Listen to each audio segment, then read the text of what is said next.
people say, I don't want a mediator, it's voluntary. Yeah. I want a decision. Right. I want a binding decision. Right. So they go to the same type of person who offers the same service as mediation, but instead they hire them, and it has to be voluntary. Both spouses have to agree on that arbitrator. Right. They hire that person to be the arbitrator. They sign an agreement, and in the agreement it says, you will make a decision. We will be bound by your decision. And if we don't like your decision, we have rights of appeal that are very limited. Right. So that if they don't like the end result, they don't have many options on appeal. They might only be able to appeal an error in law. Maybe the arbitrator applied the wrong law, but they can't appeal an error of fact. Maybe the arbitrator found the person's income to be $50,000 when they were certain that their income was $40,000, but the arbitration agreement says error in fact, you can't appeal it. So that's a huge decision, choosing that arbitrator.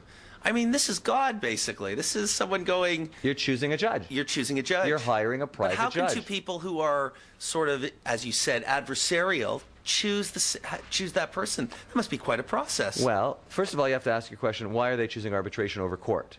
Okay. So the first question is... Money. It's got to be financial. So some people will choose because they think court's going to be more expensive. Yes. Some people will choose arbitration because it'll be private. Right. And they don't want their case drudged through the court. Right. Some people choose arbitration because they believe it'll be faster. Right. If you have a private arbitrator, you're going to say, I'm meeting with them next week. Whereas if you are relying on the court system, which is the public system, you may not get a court date for months. Right. And then there you are on page 3 of the National Post. That's right. Right. So there's many reasons why people choose arbitration. Those are 3 of them. But assuming you choose, and by the way, there's mediation, we just mentioned, there's arbitration, we just mentioned, and then there's the hybrid. There's where you choose someone to be a mediator / arbitrator. Yeah. And that's where you sign on to a mediator, but in the agreement it says if the mediator is unable to reach a resolution with the parties, it turns into arbitration with the same person under the same contract, and the arbitrator then hears submissions, hears evidence, and makes decisions. So what's the mediator gets fed up, throws up his hands, and says, "That's it. I'm arbitrating." Is that? I'm sure that's happened. Yes, or one of the spouses says, "Okay." Or one of the spouses says, "You know what? We've mediated this for 10 hours. I've had We're enough. Getting nowhere. Yeah. I want to have a decision." Okay. And that's what arbitration is. So it switches in. Isn't that interesting? And you can't get out. Right. So Very some people, limited. wait a sec, do some people walk into these meetings thinking it's mediation, and the time they walk out, they've been arbitrated? Is Well, that no, correct? because the mediator arbitrators have to comply with government regulations, which sets out that it has to be done by contract. Okay. The contract has to be reviewed by the person with legal counsel. Okay. They cannot just show up and be arbitrated.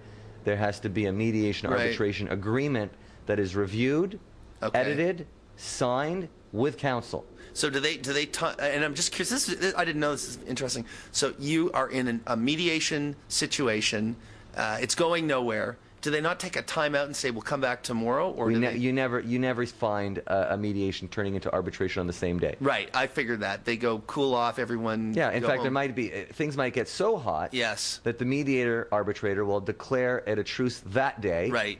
And then have 2 or 3 weeks later a teleconference with the lawyers for the parties, and say, do you think we could have another mediation? Okay. Can we park that issue and come back for a mediation on something else? The 2 lawyers might very well say, you know what, we're running out of time, we're running out of money, let's have an arbitration. And then at that point, the arbitrator will have what's called a pre-arbitration conference, where we now line up what the issues are, what the evidence will be, who goes first, who goes second, and what the arbitrator has to decide. Fair enough. Fair enough.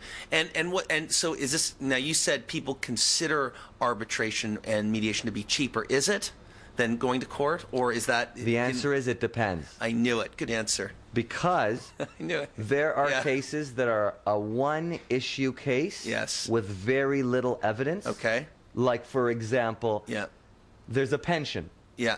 And the pension, if husband retires at 55, it's going to be worth $200,000. Yeah. But if husband retires at 65, it's worth $150,000. Right. Well, wife says husband's going to retire at 55 and wants half of $200,000. Right. Husband says, I'm not retiring at 55. I'm going to retire at 65. It's going to be $150,000. Well, if we go through the court system, they might spend $30,000, $40,000 in legal fees waiting till they get to trial. Right. If they go to arbitration, it might be a one-day arbitration at the cost of $5,000. Okay. So that's an example. where right. arbitration is cheaper and faster. Okay. But there are cases where the arbitration is more expensive. Why? Because when you go to court, you pay your lawyer. You Yeah. don't pay for the judge. That comes out of your tax dollars. Okay. When you go to arbitration, you pay your lawyer, plus you pay the arbitrator. Okay. And if a case goes on for 10 days in arbitration, it could be